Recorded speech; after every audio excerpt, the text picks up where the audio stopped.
maybe handheld may be better. There we go. How's that? Okay, very good. So I actually first got to meet Sadhviji more than 20 years ago when I was in India. I was in Rishikesh. I was with a small group of people, and we went to this major ashram, the major ashram in Rishikesh. And we were greeted by this American woman, California Jewish American woman, and I felt right at home. And so that was my first meeting of Sadhviji, and I was blown away by her then.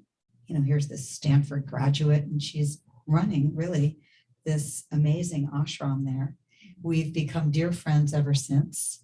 And I often, whenever she's in the Bay Area, she stays at my home. And as I said, my favorite thing to do, one of my favorite things is to sit at our kitchen table over breakfast and ask her any question I want. Ask her about the meaning of life. Ask her about God.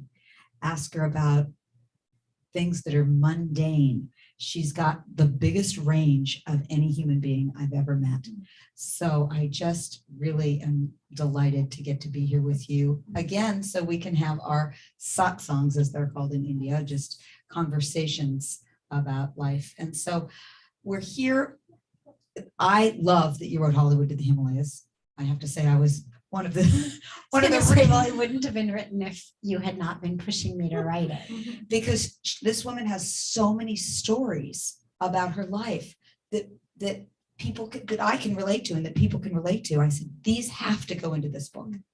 And so I'd love to start with just having you share with us how it is, and I know it's throughout the book, but maybe the shorter version of how did you go from Hollywood, growing up in Hollywood, having a life that was very similar in many ways to the life that we had, to being this renunciate in India.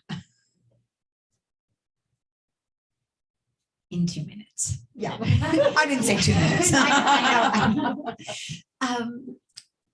Well, first of all, just to say what a joy it is to be here with you, and spending time with you, being with you, having our beautiful kitchen table or backyard satsangs are always one of my favorite things to do. And it's such a joy to be able to essentially open that to you when we were talking about what to do in this time. It was about what can we talk about that's going to be of the most relevance and interest to the people who are sitting with us. And as far as my journey, it's really, as you know, a journey of grace, as in there's no way I could have planned this. There was no moment in my life prior to going to India in which I thought, oh, I know what I'll do. I will go and become a renunciant monk. It was not part of my worldview. I grew up in LA, actually in the Hollywood Hills. The Hollywood part is quite literal.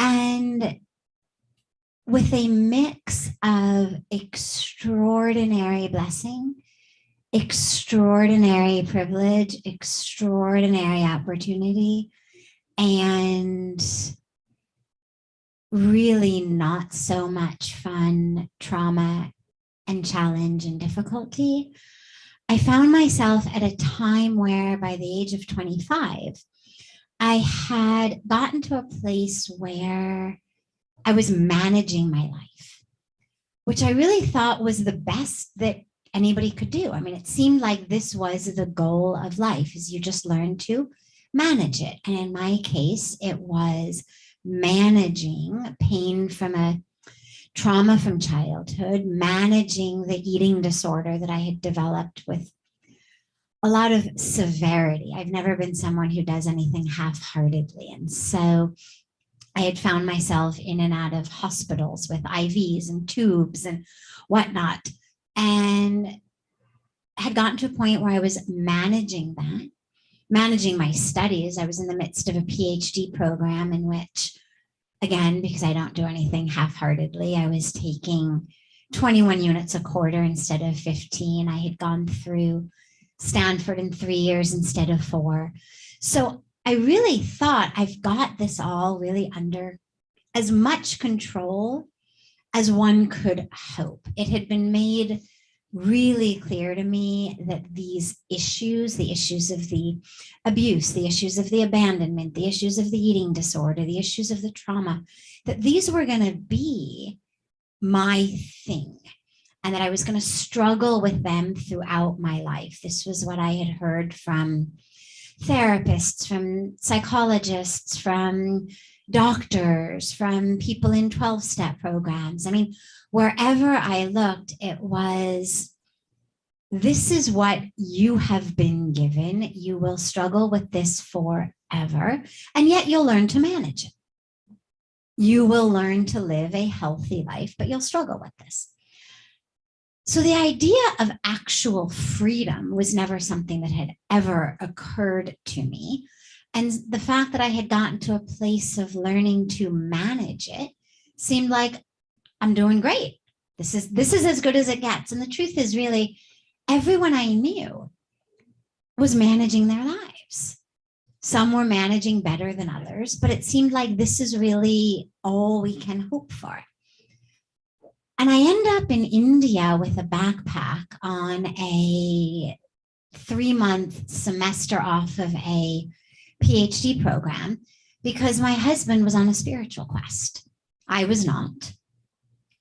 I had felt, if I had allowed myself to really drop deeply into the experience, I felt unqualified, disqualified, not quite good enough, not quite pure enough for, oh my God, the presence of God.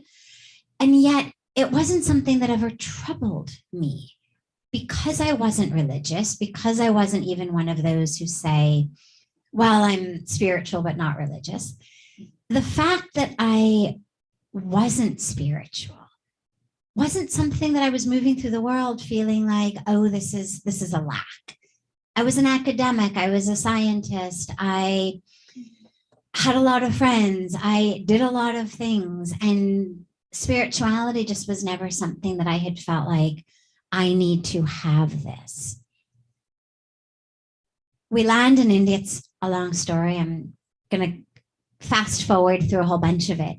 But we get to Rishikesh as the very first place that we traveled. And I'm standing on the banks of the sacred Ganga River, a river I didn't even know was sacred. But I've always been a nature person. And so rivers and mountains, and we were hot and tired and had just arrived in from Delhi. And I thought, I'm going to go down to the river and just put my feet in and freshen up. And I'm standing on the banks of this river, and suddenly, and this is why I say it's grace. How did it happen? I have no idea. I hadn't done anything to make it happen, including yearned for it with any conscious awareness. But I was given in that moment an experience of the perfection of the divine, of the universe, the presence of the divine. And the fact that I wasn't separate from that. That there was, for the first time in my life, I mean, I grew up not trusting. I didn't trust myself. I didn't trust the universe. And so the idea that there was this sacred, divine, perfect, trustworthy presence into which one could melt and merge was just not part of any aspect of how I had seen myself or the world or any part of it. And suddenly it was like this veil was pulled off of every way of seeing and knowing that I had, off of my eyes, off of my mind. And there I was in the presence of this extraordinary divine that I wasn't separate from. And I burst into tears and I fell down to the ground. And I knew that I had come home. I didn't know exactly what that meant. I had no idea where, how, why, in what capacity. But I knew this is where I'm meant to be. And in that moment, all of that which I had thought about myself dissolved. It was like suddenly I no longer knew who I was, because I realized I wasn't any of those things I had thought I was. That I was just part of this perfect, exquisite, sacred presence in the universe. And so I stayed. It's obviously a long story, hence a book, but I stayed and I ended up finding myself at PARMARTH NIKETAN, the ashram I now live in, which really in the beginning had been just a pathway that I used to get from the hotel we were staying at down to the banks of the sacred river. And I'm walking through it one day and I hear a voice. And the voice says, "You must stay here," in English. And I look around and there's no one. And I then figure, all right, well, I guess I didn't hear a voice because there's no one. And I kept walking and I heard it again. And again, I look around and again, there's no one. And I'm just about to ignore it for the second time when I remembered a vow that I had taken on the airplane, which was to keep my heart open, which for me, really, if there's any piece of it that I get credit for making happen, it was just keeping my heart open and just having that clarity to say, I have no idea why I'm going to India. It makes no sense. And yet clearly there must be a reason, because I've always believed in a divine plan, even though I couldn't have told you anything about the planner. And so I'm just going to keep my heart open because there's a wisdom, there's an intelligence in the universe. And so I remember that vow in that moment. And I look up and I see a sign that says office. And I go in. And again, through a series of a whole bunch of other really funny stories, I eventually find myself being allowed to stay at the ashram. And eventually I meet Puja Swamiji, who became my guru, who's one of the most revered spiritual teachers, leaders, masters in India and across the world, which I didn't know at the time, of course. And he sent me standing into the waters of the Ganga to let go of all of the anger, of all of the pain, of all of the identification with pain, anger, the story, all of it. And of course, I didn't think it was possible. I remember that day, I used to keep a journal, and I've got journal entries from that day saying things like, oh yeah, just give it to the river. Isn't that quaint?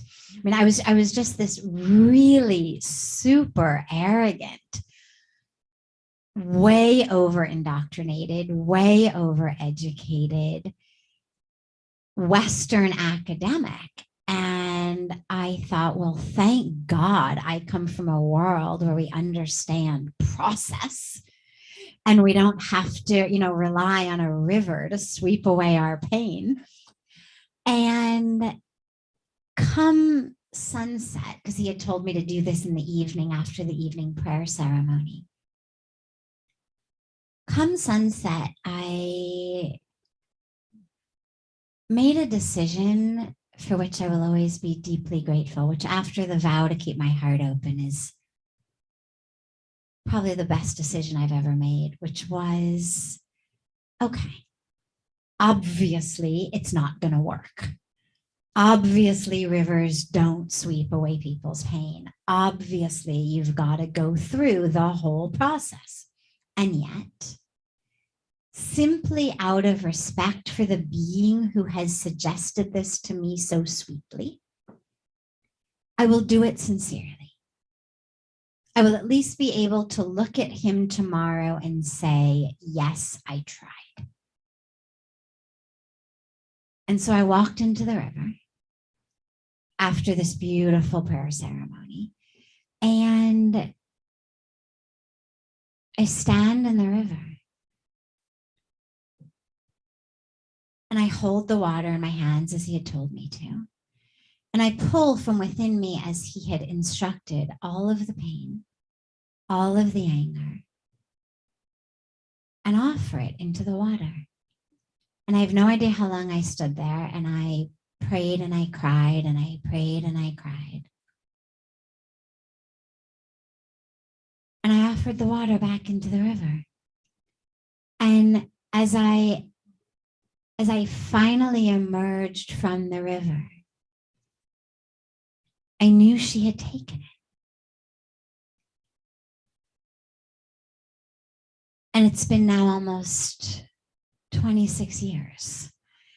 And I spent the first few months, as embarrassing as this is to admit, but with so many of you out there who are in the field in a variety of different ways, you'll understand. I spent months trying to find it again because I was convinced there is no way that just happened. I've repressed it. I've suppressed it. It's there in some boxed off, dissociated aspect of my psyche. And while my heart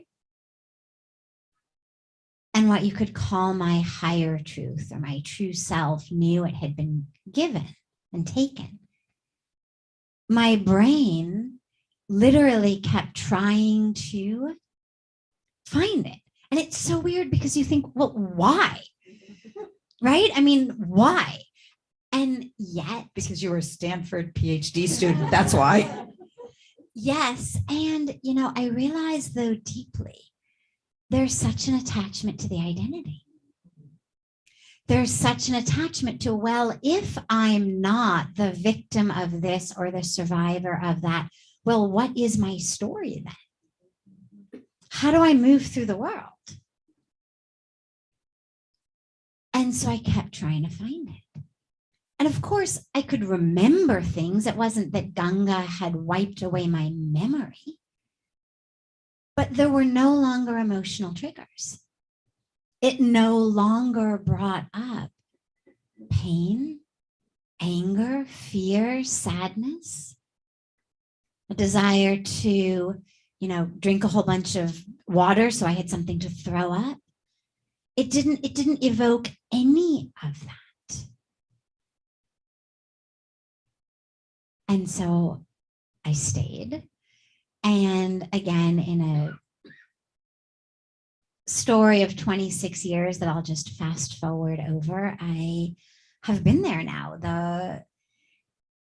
the whole time. I mean, I go back and forth, of course, but it's been the most extraordinarily natural unfolding of a life that I never could have possibly imagined and that makes absolutely no logical sense. But it has just been the most perfectly natural unfolding. I mean, there's never been a moment where it has felt anything other than absolutely right. Well, I have to say, first of all, I've heard that story many, many times. And every time I hear it, I'm inspired. And I have to say that I've spent a lot of time in various kinds of circumstances with Sadhviji. And when she's speaking to thousands and thousands of people, when she's alone with somebody consoling them, and every situation I've ever seen you in, there is divine grace. You walk in this grace. And given that I have tried to stand in the Ganges and have that same thing happen, hasn't quite happened to that degree, I have to say. I love that you made a decision to keep your heart open. What I'd love to hear is for those of us for whom that has not happened, how do we forgive?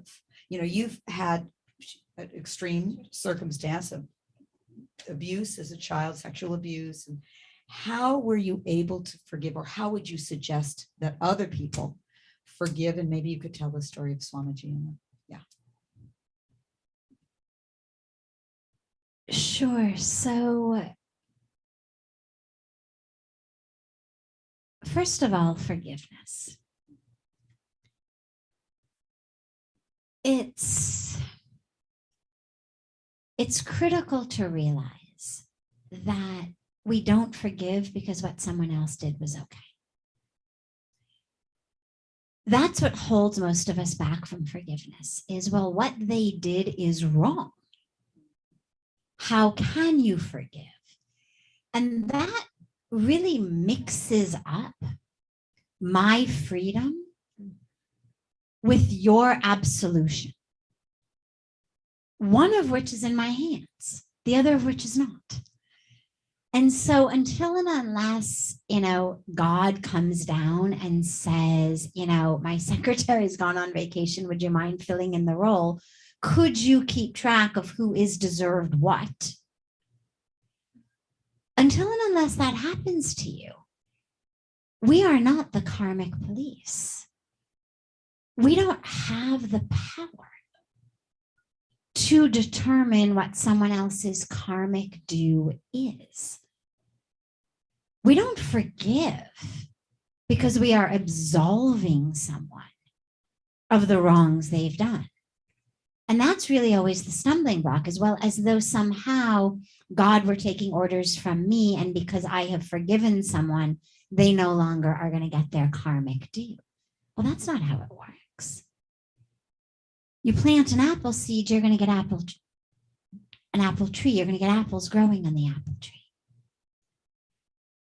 Regardless of who stands over that apple seed chanting what mantras or saying what prayers. That's how the law of karma works. We forgive because we deserve to be free. And that's the only reason you forgive, is to say, whatever you did it in ego, arrogance, fear, confusion, your karmic baggage, story, drama, whatever it may be. Why would I take the most precious thing in my life, which is my freedom, my joy, and sacrifice it on the altar of someone else's ignorance, fear, confusion, anger, pain? And so if you're looking to forgive, or you're wondering how you could do it, what I would say is, why are you holding on to it? I mean, whatever it is that you're looking to let go of, the question always has to be, well, why am I holding on to it? One of the ways that I love to think about this is, let's imagine that you just bought a brand new white couch. And you invite your friend over, and you sit your friend on the brand new white couch with you. And then you go into your kitchen and you make your friend, with your own hands and own love, a cup of hot coffee. You give it to your friend, who proceeds to spill the coffee on your brand new white couch, on purpose, by accident, either way. The friend then stands up and walks out of your house.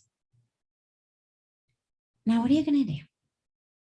It's the first thing you're going to do. Well, most people, the first thing they're going to do is clean their couch, because we understand intuitively that's going to stain. I'll deal with this guy later or that lady later. But at the moment, I've got coffee on my brand new white couch and I need to get it up. And you're going to rush in the kitchen. You're going to get whatever you need. You're going to clean that. Now, anybody here going to chase the guy down the road and try to make them come back and clean the... I'll show you. Get back here. Anybody going to leave the stain on the couch so that next time that person ever comes over, you can say, look what you did last time. See? Or to show everybody else who comes over, look what this person did to me. Can you believe it? And I mean, I had just made a cup of hot coffee with my own hands with love. Look what they did. When you think about it like that, it seems absurd. But actually, that's the metaphor, right? I mean, we all understand my couch needs to be cleaned, but we don't understand I need to take care of my heart. I mean, somebody stains your heart, they hurt you, knowingly, unknowingly, on purpose, by accident. It's ultimately irrelevant as far as the couch/heart is concerned. And what most of us do is we hold on to it. Either because we're waiting that that person has to be the one who will fix it, make it better, or because somehow it becomes this identity and it's like, oh yeah, I'm the one with the coffee stain on my couch. But ultimately what we end up with is a festering wound that we have to live with. I mean, that couch is in our living room. The heart is in us. And so if you've got something to let go of, to forgive, ask yourself, do I not deserve to be free because of what that person did? I mean, they hurt me once or 10 times or 100 times. But if I don't let go, I've now become the aggressor. I'm hurting myself day after day. And so whether you do it on the banks of Ganga, whether you do it in your bathtub, it's actually, I mean, this is the greatest self-love. You know, we talk about self-love and self-compassion, and usually it's things like a bubble bath or, you know, a walk. And that's great. I'm all in favor of bubble baths, but there's a much deeper self-love, which actually is the awareness that you deserve to be free, regardless of what someone else has done. And that, for me, you know, someone was asking me the other day what the core message of the book is in a line. And I said, grace doesn't discriminate. You deserve to be free, regardless of what has happened to you, regardless of what you have done. That freedom to live in joy, in peace, in bliss, in connection, that right is yours. What a beautiful answer. And I have to say, your book, Hollywood to the Himalayas, is filled with beautiful stories of your own and other analogies like that, but also really practical things that people can do, that we can do in our lives to shift. You know, we're not going to go, many of us are not going to go live in the Himalayas and be a renunciate, but there are practical things in here, and I just love that. So I want to ask you one more question before we open it up to everybody else asking questions. There's so much going on in the world, and I hear a lot of people wondering, well, okay, am I supposed to just, the difference between being and doing? Am I supposed to just be and meditate and do my thing and raise my consciousness? Or am I supposed to go out in the world and, you know, save the world? And there's also the perspective of everything's perfect the way it is, so I shouldn't do anything. It's all good. How do you reconcile this? And what do we do? What Yeah, what do we do for seva in the world or for consciousness in our own, and balance those? Yeah, so this is really important. And I'm someone who lives in an ashram that is headed by someone for whom service is the most natural outcome of a spiritual practice. We meditate, we pray, we do all of our spiritual practices so that we become clear channels. It's not, oh, I meditate, I pray, I do yoga, therefore I can live in peace, and the rest of the world can just, fall apart because I'm in peace. It's through my meditation, can I clear myself of the ego, of the false identifications, of the jealousy, of the anger, of all of the nonsense that we are stuck with inside that keeps us from really knowing what right action is in every moment, because we're so focused on what I want to do, what I need in this moment, rather than what does the moment need of me. We ask ourselves, Puja Swamiji, those of you who know him, he is a master of language in a wide variety of ways. And one of them is just these sort of sayings. And one of his big sayings is, don't ask what for me, ask what through me. And so it's always about how can I clear myself of my baggage so that I can be this channel for that which needs to happen in the world. And that's critical.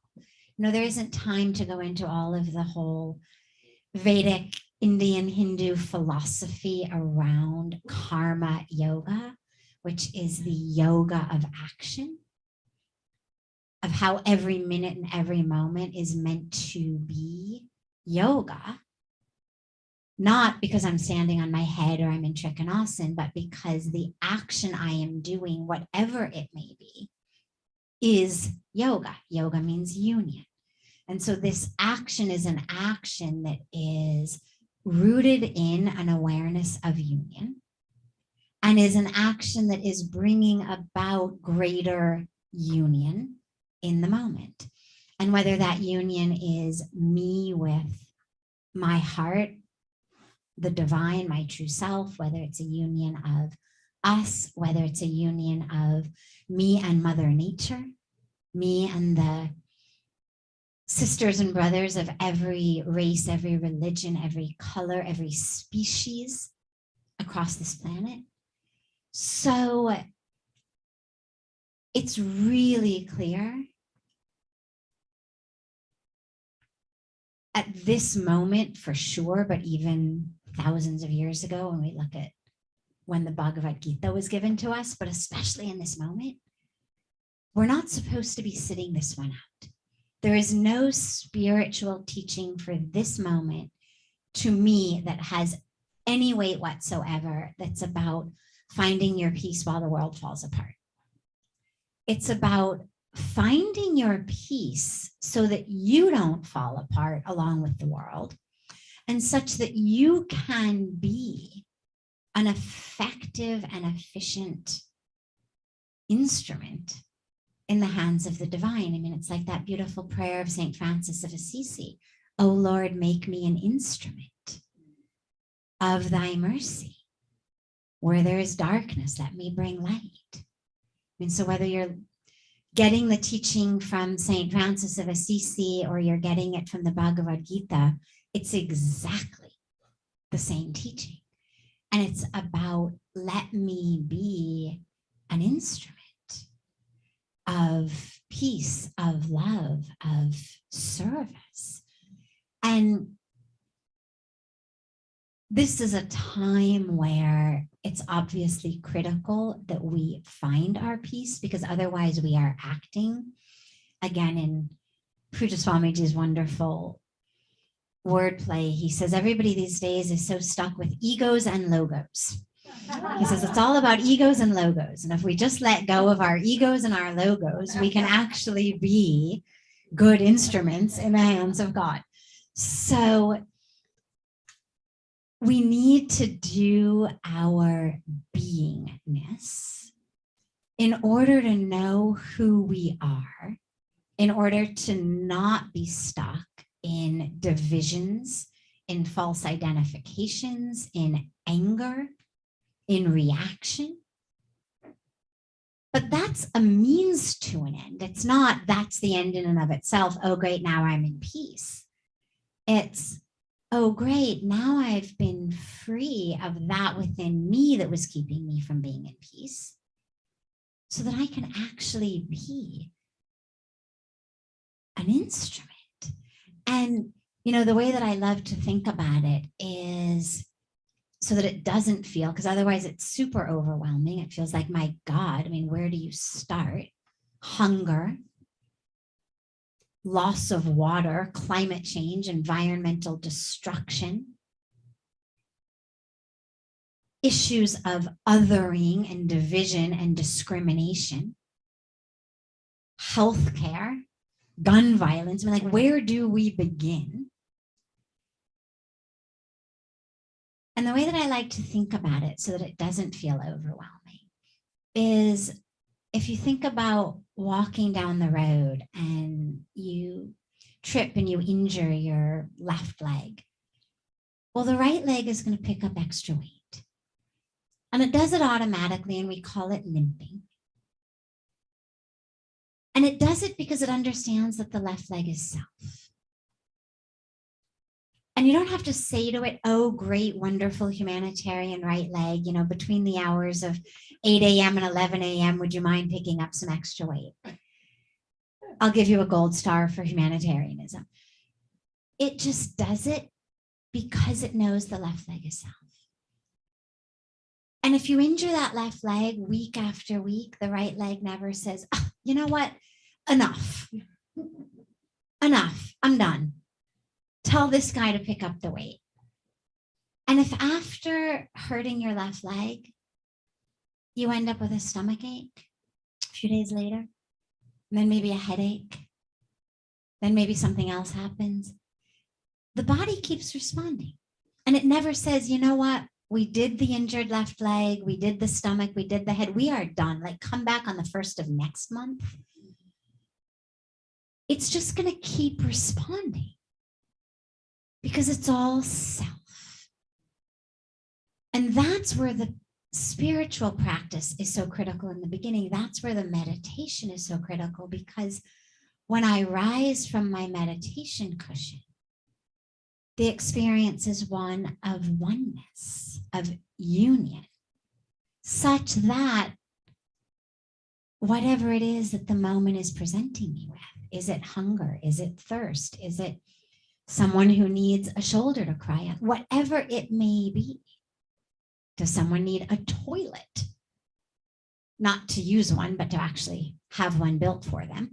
Whatever it may be that the moment requires, we then become able to respond to that moment. And that's where service comes in. Because otherwise it becomes all about me, all about the egos and the logos. We become totally burned out. And when it's right leg serving left leg, it becomes a joy, and it becomes a gift, and it becomes part of the spiritual practice in which I am serving self through serving you. It's not, oh, we are the ones over here who have, serving those over there who don't. It's through serving you, you're giving me the opportunity to see myself in you. And so it's really a spiritual practice. And, you know, lastly, just to exemplify or share about that, if anyone in the ashram is ever grumpy or cranky or anything about their seva, Swamiji's reaction is always, there's a problem in your meditation. Not there's a problem in your service. But there's a problem in your meditation if you are grumpy, cranky, frustrated, jealous, this, that in the service, because it means it's not coming from the right space. So every one of us right now needs to stand up, needs to be those instruments, but stemming from our place of peace so that we don't lose ourselves and so that we're actually able to be efficient and effective in bringing about the change that we need. I'd love everyone to listen to that and heed those words. So I think, is there time for one question or quick, one or two questions? Two questions, let's say. In the back, yeah? Yeah, so I've read your book and thank you so much for sharing such an honest account. It's very rare someone would share such an honest account about all the experiences. What touched me the most, like, how did you get the courage to take such an initiative? There might have been so much opposition from family, and to take a leap of faith into something which is so unknown. Like, how did you just get the courage, and how did you, like, how was your journey forward? Beautiful. So it was really clear to me that the life that had been presented to me held so much more power for real joy and real peace and real meaning in life. I did a scientific study after I'd been in India for about a year and a half or so. I was back in LA and I already suspected this, but the scientist in me wanted to prove it to myself. And I spoke to about 10 different people I knew, 10 people I knew, each of whom was at the pinnacle of their career. So a tenured professor at Stanford, a CEO of, $1 billion company, a Hollywood actress, a singer with songs in the top 10 on the radio at a time when people listened to the radio, and a basketball star. And they were all people I knew. And I engaged in conversation with them, some on the phone, some in person. But my study was only one question, even though I didn't tell them that. That one question was, are you happy? And every one of them gave me one of two answers. Either I will be happy when, fill in the blank, or I would be happy if, fill in the blank. And the blanks differed. But I realized these people who have reached that which everyone else is giving up their lives to reach, using all of their time, all of their energy running to attain that, they're still an arm's length away from happiness. And yet in India, what I had seen was people who were legitimately, really deeply happy, even though so many of them had significantly less than our Western standards of poverty. I mean, they were living far below our Western standard of poverty, and yet they were happier than anyone I knew. And so I have to be honest and say it wasn't really courage. It was really a decision, like everyone makes a decision of what's the best path here. And for me, it just was so clear that this is a path that was going to bring me the possibility of, I already had experienced it with these ecstatic experiences, but that was going to bring me something that was so much deeper than what I came from. And in terms of the courage around sharing, as you mentioned in the first part of your question, I realized that it was critical. And yeah, there was a lot of pushback. I had people say to me, you've spent 25 years getting the impact, the influence, the acceptance, the platform, the role of who you are today, don't you think you want to remove the sexual abuse part? Because that could really impact how people think about you. I mean, you know how India is. And I realized I wouldn't know the woman who occupied my body if I did something just based on how people would think about me. It's just, it has never been me. But on a more global level, I realized it was critical because we've got these spiritual masters like Swamiji who came out of the womb like this. I mean, he came out of the womb like this. His household childhood nickname was Sadhviji, which is like the respected, revered saint. I mean, he was 3. And his family members are calling him Sadhviji. So we've got these stories that are inspiring, but they're not necessarily stories that make people feel like, well, if he did it, I can't. I mean, it's very clear he's cut from a different cloth, but I'm not. And I realized how critical it was to bridge spirituality and humanity. That people, and that's why, as I referenced earlier, I would have said the one-liner was grace doesn't discriminate, that whatever you have experienced, however you think, however your psyche operates, do you experience anger, pain, lust, fear, greed? Okay, well, that doesn't disqualify you from being spiritual. Even though the role models we've been given either don't experience those things or tell us they don't experience those things. And I realized it was so critical because I had been given a story that was so different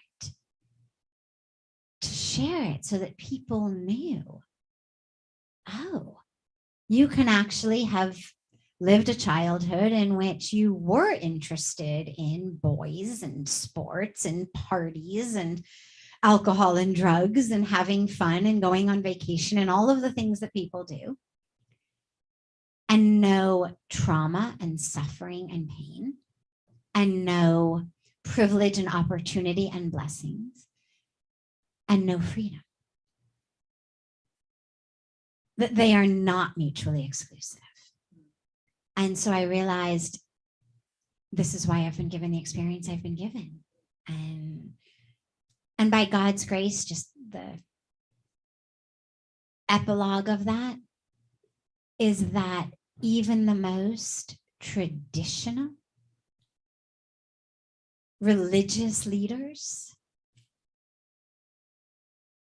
pillars of traditional Indian society, about whom I thought, oh, okay, so maybe there's going to be some lost relationships here, have been the ones to come forward first, effusively, saying to me, sometimes with tears in their eyes, thank you so much for writing this book. Thank you so much for having the courage to do it. I am so impressed, proud of you, choose between who it was who said it.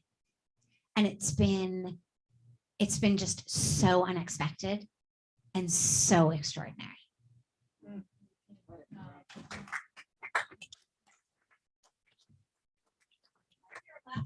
Go ahead. That'll be it. And then we'll do a sign. I just want to say a very fast thing. Okay. I've heard you speak. I know you. All I want to say is this book, I've heard the story like Marcy said, but when I read the book, there was something about how you wrote it that pulled me in, that it was if I was living every minute with you. And not only does it read like a novel, but you will grow in a way that you have no idea. It stayed with me for a very long time. So that's so fun. And I second that. I mean, you are an amazing writer. Oh, You just pull everybody in with your story. May I borrow your book and show this? Remind me your name again. Napurna. So Napurna came from all the way from Sunnyvale today, and look at her version of the book. Is that fantastic? And it is so compelling.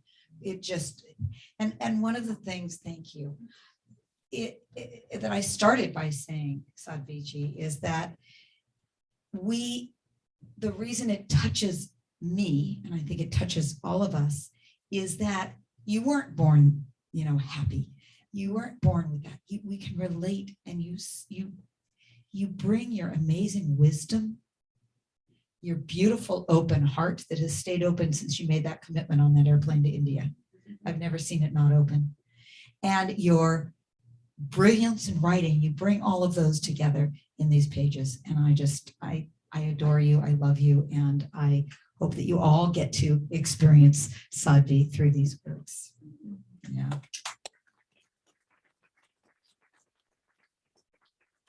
Thank you, Marcy, so much for doing this beautiful program and for your real shepherding of the entire process. As I alluded to earlier, there would not be a book if Marcy had not said to me over and over again for years, I'm nothing if not persistent. for years, you need to write this book. Marcy and our mutual friend Ariel literally made this book happen. And so you've been just the most amazing, amazing ally and dear, dear, dear friend. And I am so grateful, so grateful. You answered the call beyond what we had hoped for. So anyway, thank you all. I know a number of you have already purchased it. Thank you very much. If you have not, we have it for sale at the register. We ship all over the country. Think about getting this book for someone who's not here. And Sadhvi's going to put a beautiful personalized inscription in the book. You're going to ship it out to your loved one. They're going to get this in the mail. Open it up. It'll be from you. A treasured gift, a treasured gift. So think about that as you're approaching the register. Say, I'll take 2 or 3 and we'll be happy to help you. Sadhvi's going to be up here. She's going to stay at this table and sign books. And I know a number of you have come from a long distance away. Thank you so much for coming. I'm just going to have this gal at the very end come on up here so you can get your book signed. I know you've been waiting a long time. She's going to be the first one. Buy the book. Thank you.